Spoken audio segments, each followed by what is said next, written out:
Kore Mapenduka, and welcome to Africa Good Morning, the show where we will be bringing you the latest news in Africa and beyond. On today's Africa Good Morning, we'll be crossing over to South Africa, speaking to our correspondent Ari Hogat, who will be bringing us the latest news on the ground there. I am Glenn Rashipura, joined by Diana Master. Good morning, Diana. Good morning, Glenn. How are you doing today? I'm doing quite well. And why is that? I don't know. It's a beautiful Wednesday morning. And it rained. It rained. I mean, I was serenaded by the rain, I can say. Okay. I see someone has been reading their thesaurus. Yes. So did you go home and study synonyms so that you could use them on today's show? Yes, I was practicing. I was like, practicing for the day, yes. Okay, that's good. All right, so every day we'll just be giving you 10 new words of the day. Yeah. I'll be your daily thesaurus. Oh, wow. Okay, that's amazing. On that note, today is Thesaurus Day, and it will help you broaden your horizons and vocabulary and take joy in the beauty of language. Let's take a look at this video.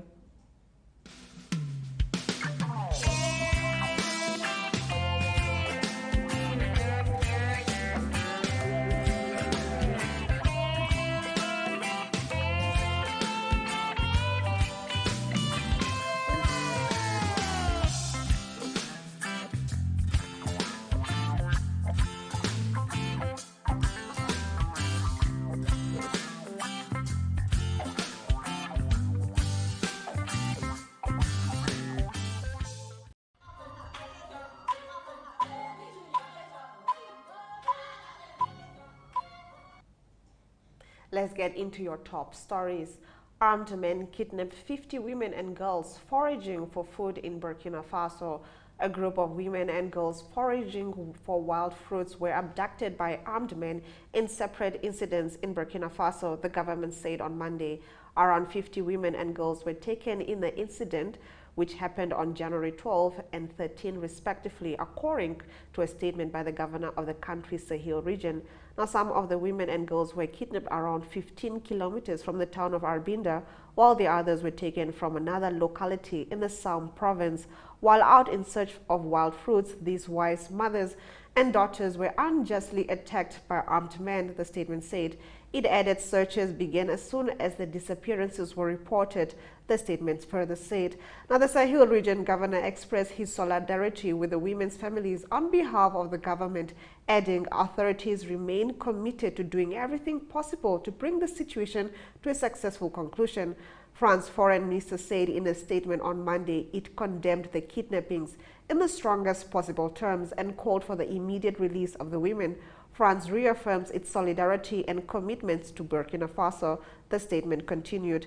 Burkina Faso, one of the world's poorest nations, has been the epicenter of the violence that started in neighboring Mali in 2012, but has since spread across the arid expanse of the Sahel region, south of the Sahara Desert.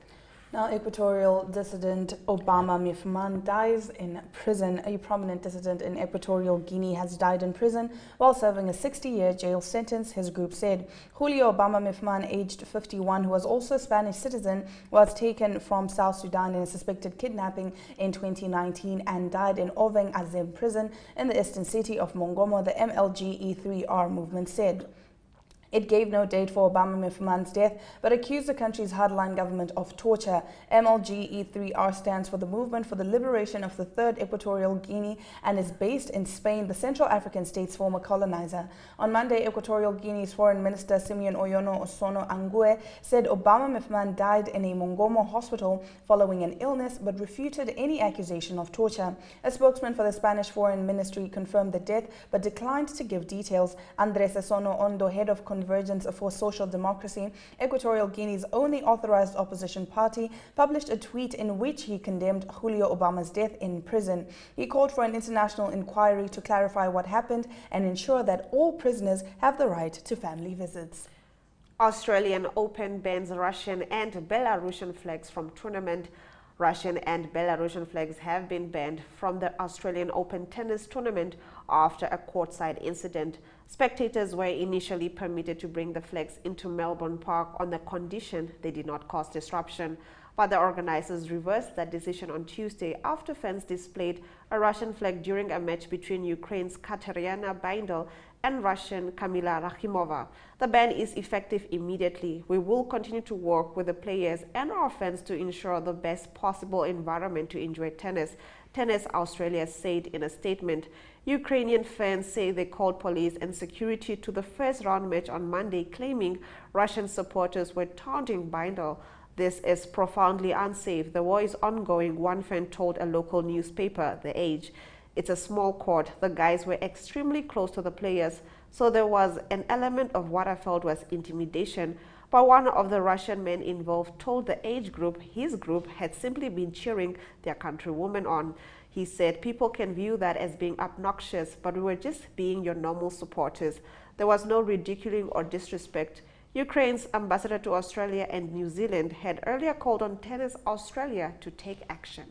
Moving over 35,000 Swazili Langeni stolen at an accident scene. The family of deceased Maiwane Member of Parliament Tina Shebeleza Dlamini believes that over 35,000 Swazili Langeni was stolen Monday morning, soon after he was involved in a fatal car accident. According to his family, the legislator is believed to have died when he crashed into a waiting room near Buhleni on his way home from Limpopo, South Africa. The accident is said to have occurred around 5:30 a.m. and the police suspect that the deceased had a long drive which resulted in fatigue and sleepiness. The MP was driving a Toyota Hilux GD6. Elder brother to the deceased, Sifo, was found at the MP's home in Maiwane yesterday, with other family members said they were unhappy after some people who were first to arrive at the accident scene allegedly stole cash from the deceased. We are sure that the money he had with him in the car when he was involved in the accident was around 50,000 Swazili Langeni. We were only able to recover 15,000 Swazili Langeni and the rest was stolen, he alleged. He claimed that they had been in constant communication with his brother while he was in South Africa and on his way back to Eswatini, hence the knowledge about the money. Sipo further disclosed that as members of the family, they confronted one of the people they highly suspected to have stolen the cash. In our next story, DC attacks Matlanyane. Democratic Congress said Finance Minister Retsi Matlanyane has no moral right to criticize previous governments since she was their chief advisor when she worked as a central bank governor. The party was responding to criticism by Matlanyane over the poor state of Lesotho's economy. In a scathing statement issued this week, the DC Secretary General Tito Cheba said the criticism by Matlanyane was misplaced as she was in the thick of things as part of previous governments. However, Cheba did not mention that as governor, Matlanyane did not have the final say on the economic direction the country would take. The DC, which was part of the last coalition government, was irked by Matlanyane's remarks where she said the government's coffers were dry. Regarding tender corruption mentioned in Matlanyane's speech, the party said both the giver of the tender and the receiver should be taken as part of the problem. He said the new government must accept responsibility because most of them were businessmen who dabbled in corruption before they assumed office last year. Closing off our top stories, Malawi remains with 40,000 cholera doses. Only 40,000 cholera doses are remaining in the country, the Daily Times has learned. Presidential Task Force on COVID and Cholera Chairperson Wilfred Chalamila Nkoma has confirmed the development. He said the doses are not enough to cater for people that need them across the country. The country received 2.9 million doses from the World Health Organization during the third quarter of last year. 9 heavily affected districts were prioritized. When these districts did not use up their doses in the time, the doses were redistributed to 13 other districts, Nkoma said. He said discussions are continuing with the WHO for more doses to be mobilized. Nkoma has, however, pointed out that there's a shortage of cholera vaccines in the world at the moment. He said everyone, including those that have been vaccinated, should use boiled water and chlorine if the water is sourced from public sources and in homes. Meanwhile, Malawi Health Equity Network Executive Director George Jobe has said in the wake of the development, local councils should enforce precautionary measures, citing a ban on pre-cooked food sales. Meanwhile, the country has recorded 551 new cases of cholera in the past 24 hours. In a statement, the ministry says 16 people have died of the disease in the stated period. Johannesburg residents have been asked to be on alert as the search continues for a female tiger that escaped from its enclosure over the weekend. This story and more on the other side of the break when we cross over to the Rainbow Nation.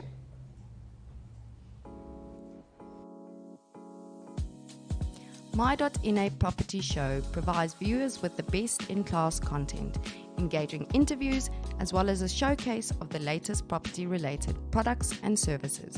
If you would like to feature your brand or your campaign on this platform, contact My.NA at synergy.com.na. My.NA Properties, more than just a roof over your head.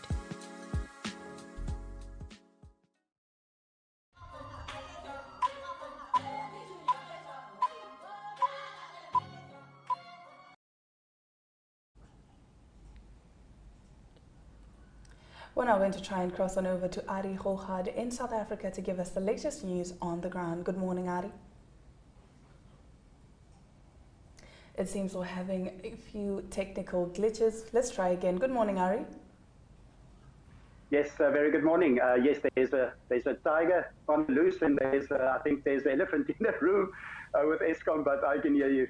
Yes, so let's talk Eskom. It seems that that's all we can report on these days in South Africa. And now the latest development, it doesn't seem as though Eskom has a workable plan to stop excessive load shedding. What's happening that side?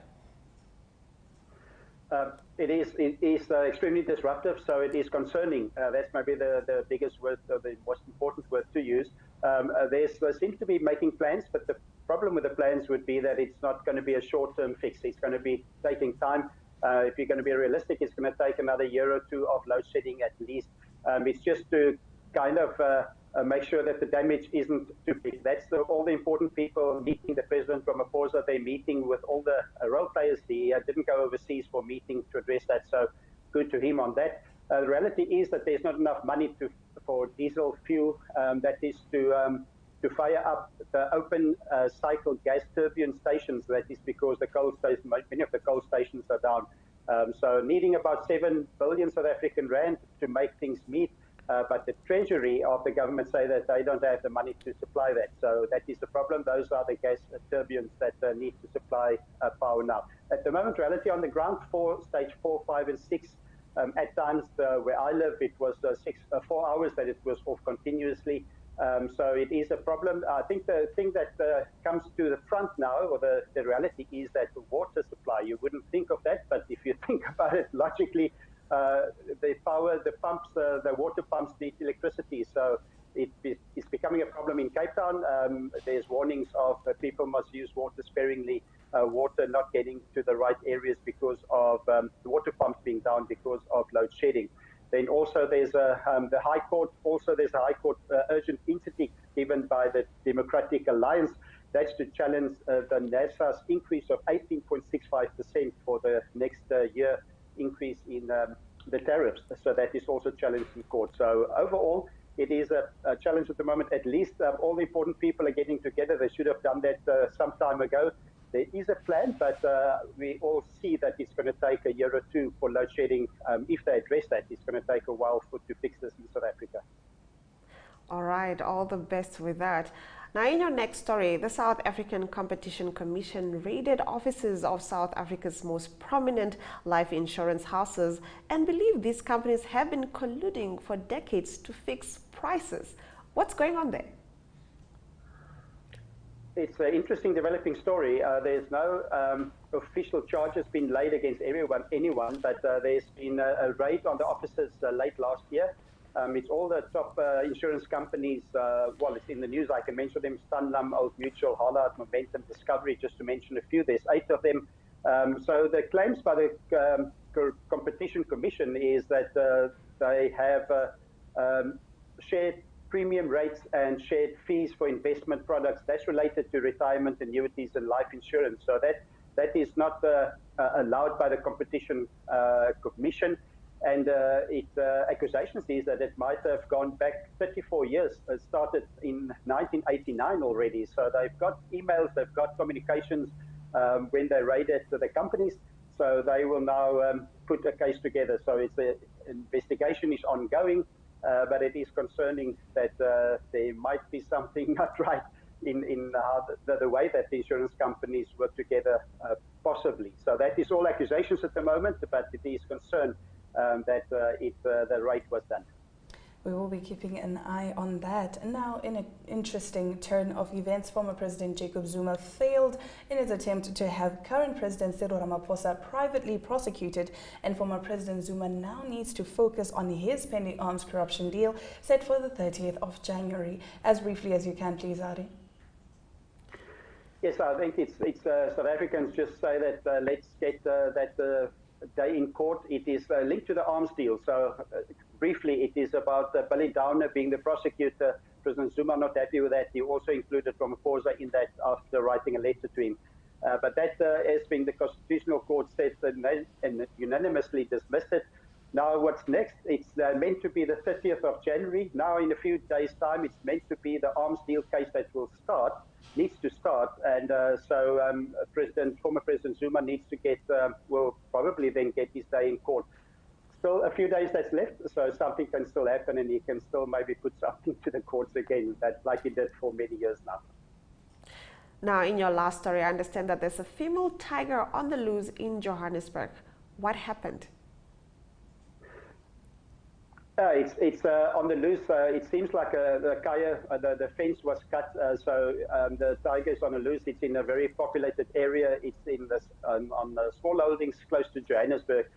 There's already an attack on one male, Zola Mayava. He's indicated that he had his lawyers ready now to sue. But the reality is, it's Sheba, is an 8-year-old tigress, and she's on the loose. It's very unfair to the animal as well. And it's under spotlight as well, if it should be allowed to have those animals on small holdings. So that is the cut in the fence where she got out. So it is obviously unsafe for people, but it is very unfair to the animal as well. You can just imagine that animal's been in captivity for 8 years now on the loose. Everybody chasing her, so it's not a good story. Hopefully they can find a tranquilizer and all will be good after that. But it is dangerous for people living close to that area. Well, we do hope for all the best. Please do keep us informed and updated on the story as it develops. Thank you so much, Ari, for bringing us the latest news on the ground in South Africa. Thanks, Diana and Glenora. Yes, a great day for everyone. We'll talk next week, Wednesday. Bye-bye. It's always amazing to have Ari here on Africa Good Morning. Now let's take a look at the weather predictions.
Let's take a look at our economic news.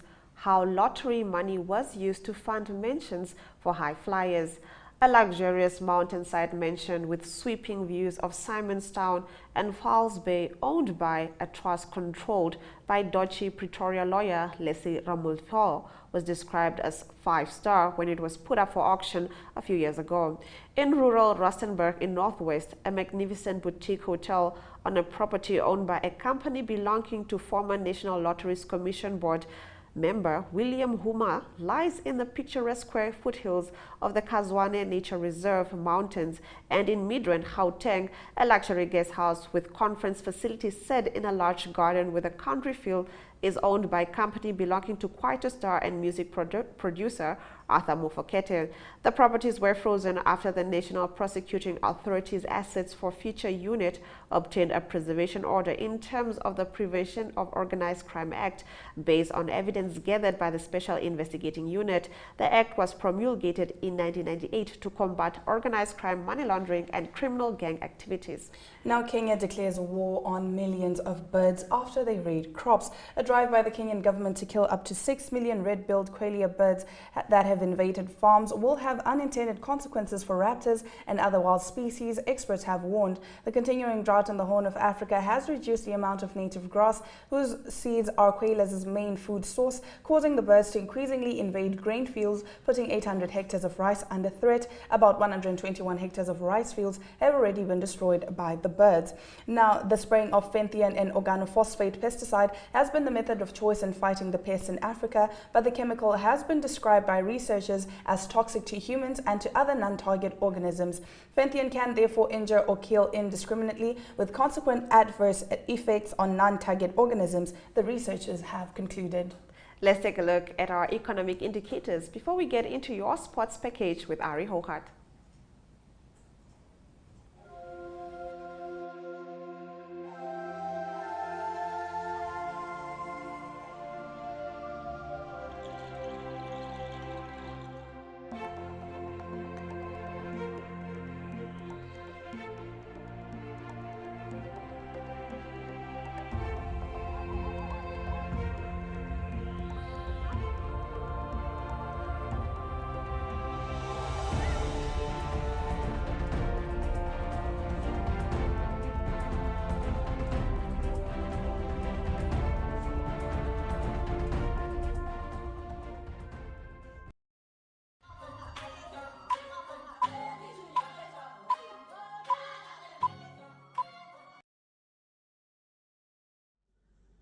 Good day everyone, time for international sports news, starting off with tennis news. The Australian Open continuing in Melbourne, the first major of the tennis calendar for 2023.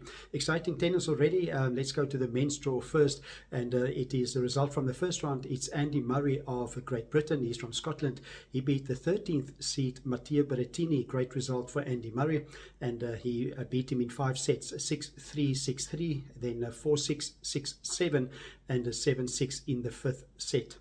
And it is also the 5th seed Andrei Rublev that is through to the next round. He beat Dominic Thiem. That's on his way back. He had lots of injuries, a former world top 5 player, and it is Andrei Rublev that won that game in 3 sets, 6-3, 6-4, and 6-2. South African Lloyd Harris, a great result for him. He's into the second round of the tournament. In the first round, he played against Italy's Lorenzo Musetti. He is 17th seed. Went to 5 sets, but it was South African Lloyd Harris that won the 5th set in a tiebreak, 7-6. He will next play Martin Futsunix. He is from Hungary, and the Futsunix also unseeded player. On to the women's draw, and it is a 4th seed Caroline Garcia of France continuing a good form, and she's through to the second round. She beat Catherine Sebov of Canada by 6-3 and 6-love. Then the unseeded player to look out for is Gabine Muguruza. She's from Spain, and she beat Elise Mertens, the 26th seed, by 6-3, 6-7 and 6-1 in the third. It is Muguruza that won the 2016 French Open and the 2017 Wimbledon Open. She's a former world number 1. She's unseeded for the tournament, but definitely a player to look out for as the tournament progresses. Also unseeded.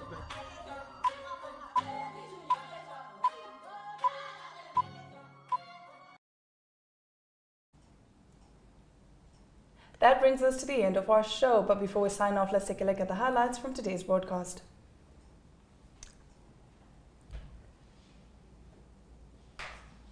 Armed men kidnap 50 women and girls foraging for food in Burkina Faso.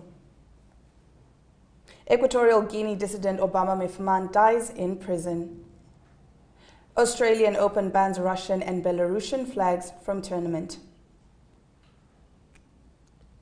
Kenya declares wars on millions of birds after they raid crops. And that has been our show. Now do remember, NTV turns 1 on the 8th of February, and you stand a chance to win amazing prizes. All you have to do is scan the QR code, follow the instructions, and you can be a lucky winner. And with that, we've come to the end of the show. Do remember that Africa Good Morning is repeated on our Oneuptwo website and our Dstv channel 285 and our Gotv channel 94 between 8:30 and 9 a.m. every weekday. I am Glenn Rashipura. And I'm Diana Master. Until tomorrow, have a lovely day.